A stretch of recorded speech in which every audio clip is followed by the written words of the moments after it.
د پاکستان په یو مکتب کې جینۍ او هلک ونیول شول. نن درته ډیره خپل ویډیو لرم. هیله ده ویډیو تر پایه وګورئ او د داسې جالبه ویډیوګانو لپاره سهار میډیا چینل سبسکرایب کړئ.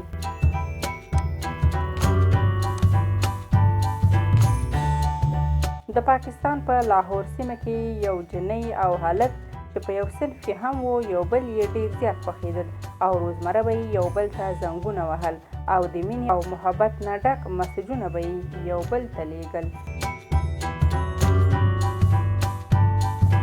روزمره به یې یو بل سره په صنف کې لیدل او اشارې به یې سره کولې.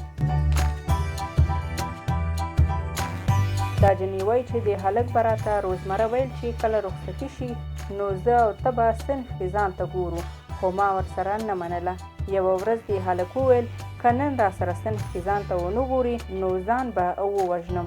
نو زه هم وډار شوم چې دا هلک ځان وژنه ونه کړي او د دې هلک دا خواهش مې پوره کړو او بالاخره د مکتب د یو استاد لخوا ونیول شو او ټولو ته په شرمونو وشرمېږو.